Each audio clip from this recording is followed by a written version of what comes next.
Radhe Radhe everyone. आज का हमारा जो टॉपिक रहेगा ये मध्यकालीन भारत से मिलता जुलता रहेगा, जिसमें हम भारत पर अरबों का आक्रमण इस टॉपिक के बारे में पढ़ेंगे। जिसमें शुरुआत करते हैं। मोहम्मद बिन कासिम के नेतृत्व में भारत में अरबों ने अपना पहला सफल आक्रमण किया था। मतलब पहले जो थे मोहम्मद बिन कासिम के नेतृत्व में पहला आक्रमण हुआ था भारत में, जो सफल रहा था। अरबों ने सिंध पर 712 में विजय प्राप्त की थी। अरब आक्रमण के समय सिंध पर दाहिर का शासन था। अरब आक्रमण के पहले भी जिनका शासन था सिंध पे, वो दाहिर थे। भारत पर अरब वासियों के आक्रमण का मुख्य उद्देश्य धन दौलत लूटना तथा इस्लाम धर्म का प्रचार प्रसार करना था। मतलब जो अरब वासी थे जिनने भारत पर आक्रमण किया, उनका मुख्य उद्देश्य सिर्फ धन दौलत लूटना और इस्लाम धर्म का प्रचार करना था। ठीक है। उसके बाद जो है नेक्स्ट अपना इसके बाद जिसका आगमन होता है वो मोहम्मद गजनी है। 932 ईस्वी में अल्पगीन नामक एक तुर्क सरदार गजनी साम्राज्य की स्थापना की, जिसकी राजधानी गजनी थी। उसने अपने गजनी साम्राज्य की स्थापना करता है मोहम्मद गजनी, जिसकी राजधानी वो गजनी बनाता है। अल्पगीन की मृत्यु के पश्चात कुछ समय तक गजनी में पिरिप्तगीन ने शासन किया। इसी के शासनकाल में 972 से 977 में सर्वप्रथम भारत पर आक्रमण किया गया। ठीक है। इसके बाद जो अपना मुख्य पॉइंट आता है वो है प्रथम तुर्क आक्रमण के समय पंजाब में शाही वंश का शासक जयपाल शासन कर रहा था। मतलब जब प्रथम तुर्क आक्रमण हुआ उस समय पंजाब में शाही वंश का शासक जयपाल वहां पर शासन कर रहा था। अल्पगीन का गुलाम तथा दामाद सुबुक्तगीन 1977 में गजनी की गद्दी पर बैठता है। मोहम्मद गजनी सुबुक्तगीन का पुत्र था, जिसका जन्म 1 नवंबर 971 ईस्वी में हुआ था। अपने पिता के काल में मोहम्मद गजनी खुरासान का शासन था। मोहम्मद गजनी 27 वर्ष की अवस्था में 998 ईस्वी में गद्दी पर बैठा। ठीक है। यहाँ तक अपन ने ये टॉपिक डिस्कस किया। इसके बाद जो पॉइंट्स आते हैं वो है बगदाद का खलीफा अल आदिर बिल्लाह ने महमूद गजनी के पद को मान्यता प्रदान करते हुए उसे यामीन उद्दौला तथा यामीन उल मिल्लाह की उपाधि दी। महमूद गजनी जो था उसने भारत पर टोटल 17 बार आक्रमण किया।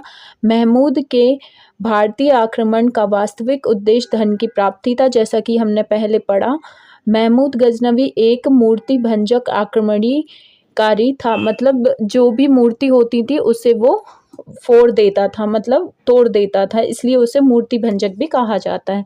महमूद गजनवी ने भारत पर प्रथम आक्रमण 1000 ईस्वी में किया था तथा पेशावर में कुछ भागों पर अधिकार करके वह अपने देश लौट गया। उसने पेशावर पर अपना अधिकार किया, फिर वो अपने देश लौट जाता है। महमूद गजनी ने 1001 ईस्वी में शाही राजा जयपाल के विरुद्ध, जिनका अपन ने जयपाल के बारे में पढ़ा था, जो जयपाल थे पंजाब के, इनके विरुद्ध आक्रमण किया था। इसमें जयपाल असफल होते हैं।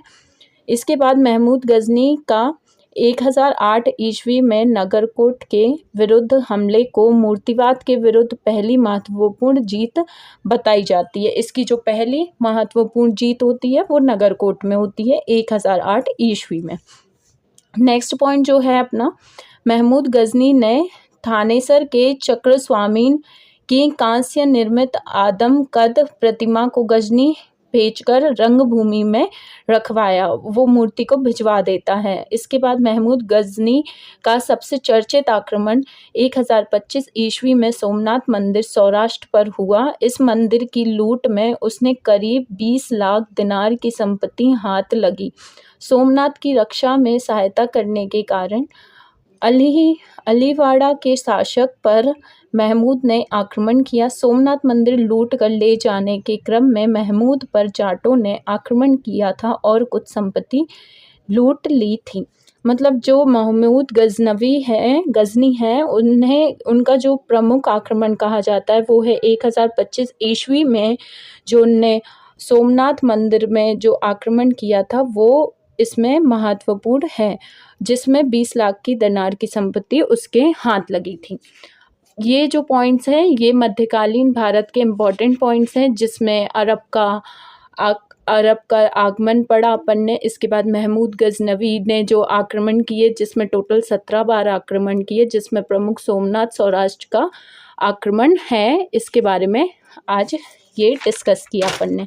इसके बाद कुछ पॉइंट्स आते हैं, जैसे कि महमूद गजनी का अंतिम भारतीय आक्रमण 1027 में जाटों के विरुद्ध था।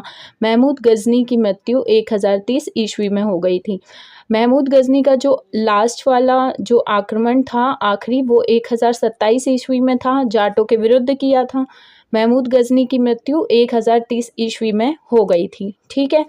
इसके बाद जो पॉइंट है वो है सुल्तान की उपाधि धारण करने वाला प्रथम शासक महमूद गजनी था। ठीक है। सुल्तान की और लोगों ने भी उपाधि जो है धारण की थी, लेकिन इसमें जो पहला शासक था वो महमूद गजनी था। महमूद के सेना में सेवादार एवं तिलक जैसे हिंदू उच्च पदों पर आसीन थे। कुछ हिंदू लोग भी उसके शासन काल में कार्य करते थे।